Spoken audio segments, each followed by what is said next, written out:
Hello दोस्तों, आज की कहानी है वेद व्यास जी की जन्म कहानी। राजा उपरिचर एक महान प्रतापी राजा था।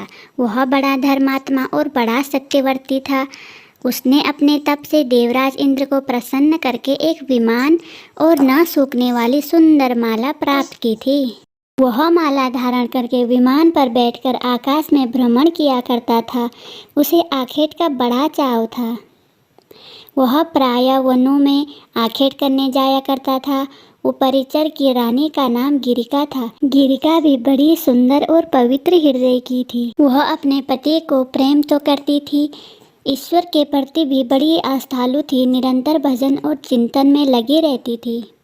एक बार गिरिका ऋतुमती हुई। 3 दिनों के बाद जब वह शुद्ध हुई तो उपरिचर उसके साथ रमण करने से पूर्व ही वन में आखेट करने चला गया।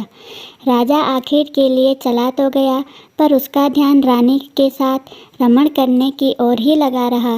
दोपहर का समय था। राजा वनों में एक अशोक के पेड़ के नीचे बैठा था। शीतल और सुगंधित हवा चल रही थी।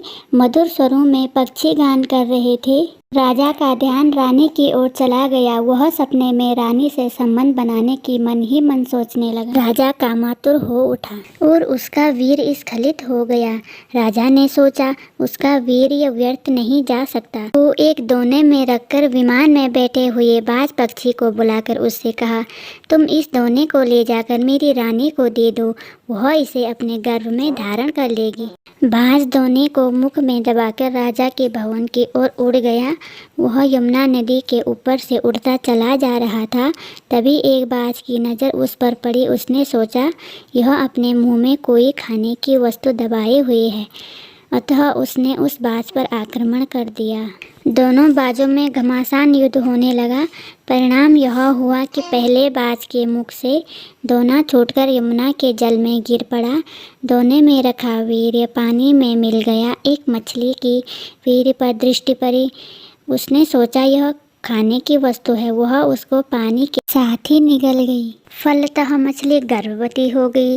दासराज नामक मल्लाह को वह मछली शिकार में मिली। जब उसने मछली के पेट को बीचों बीच से काटा तो उसके पेट से एक बालक और एक बालिका निकली। दासराज ने दोनों को उपरिचर को भेंट कर दिया। उपरिचर ने बालक को तो अपने पास रख दिया, पर बालिका को दासराज को लौटा दिया। दासराज ने उस बालिका को घर ले जाकर उसका पालन पोषण करने लगा। दासराज ने बालिका का नाम सत्यवती रखा।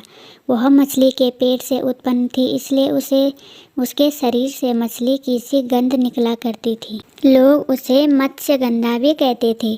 मत्स्यगंधा धीरे धीरे बड़ी हुई। वह बहुत सुंदर थी। वह यात्रियों को अपनी नाव में बैठाकर इस पार से उस पार पहुंचाया करती थी। एक दिन दोपहर के समय महर्षि पराशर वहां जा पहुंचे। वे मत्स्यगंधा को देखकर उस पर मुग्ध हो गए।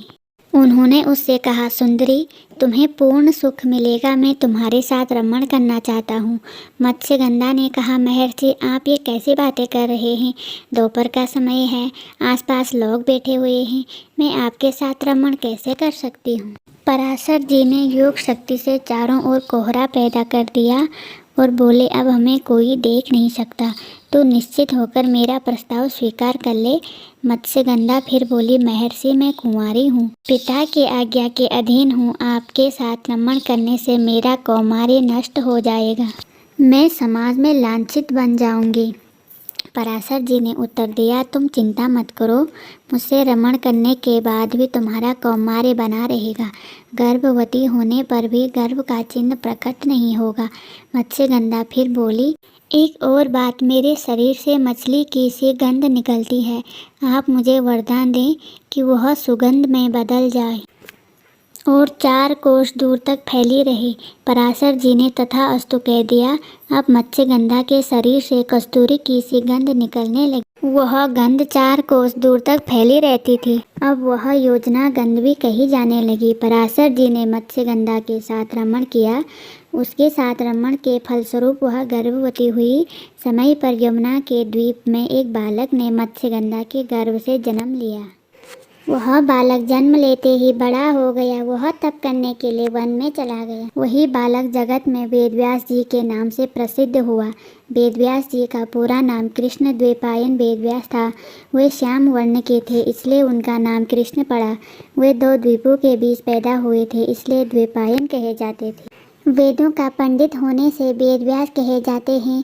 वेदव्यास जी अमर हैं और आज भी धरती पर विद्यमान हैं और किसी न किसी को दर्शन देकर कृतार्थ करते रहते हैं।